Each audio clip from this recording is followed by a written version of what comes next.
C'est une fanfare militaire ukrainienne qui joue des airs entraînants près du Maïdan, la place principale de Kiev.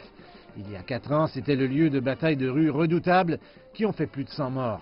Par la suite, un changement de régime a eu lieu, l'Ukraine s'engageant dans une trajectoire politique différente, se dirigeant davantage vers l'ouest. La perte de la Crimée et la rébellion du Donbass a suivi et la marine ukrainienne a été chassée de son port de Sébastopol.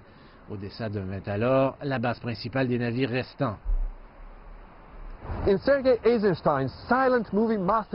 Dans le film muet de Sergei Eisenstein, Le cuirassé Potemkin, ce sont les images obsédantes filmées dans ces escaliers qui ont capté les turbulences sociales qui ont entouré les changements violents de l'époque.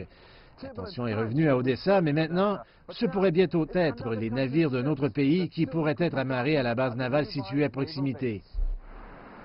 Et c'est la base navale d'Ochakov. Un projet commun avec la marine américaine est en cours, loin des regards indiscrets.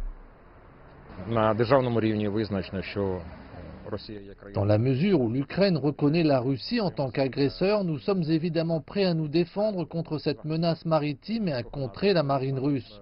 Nous savons qu'ils ont agi de manière agressive en Crimée, les navires ukrainiens ont été bloqués et tous n'ont pas finalement été rendus. C'est pourquoi nous nous préparons à résister aux forces de la Fédération de Russie. Et l'aide pour cette préparation vient de l'OTAN. Il ne s'agissait pas seulement d'organiser des entraînements militaires conjoints à travers l'Ukraine, mais également de fournir une aide militaire non létale de 760 millions de dollars des pays de l'OTAN.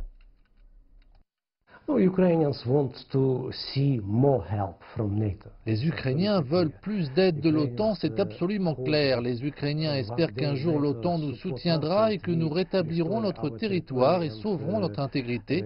Mais nous avons ce que nous avons.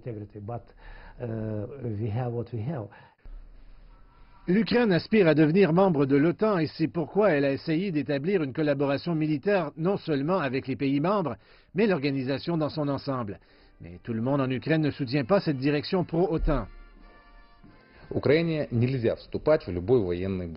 L'Ukraine ne doit pas rejoindre un bloc militaire, l'Ukraine doit revenir un pays neutre. Historiquement, géopolitiquement, géographiquement, nous sommes entre deux unions militaires très puissantes et nous n'avons qu'une seule issue, la neutralité éternelle. Nous devons devenir la Suisse de l'Europe de l'Est et c'est notre modèle, sinon nous aurons une guerre éternelle. Si l'Ukraine devient la Suisse de l'Europe de l'Est ou juste une nouvelle frontière orientale de l'OTAN, cela dépendra de l'option qui sera la plus attrayante pour ce pays qui est déjà très divisé.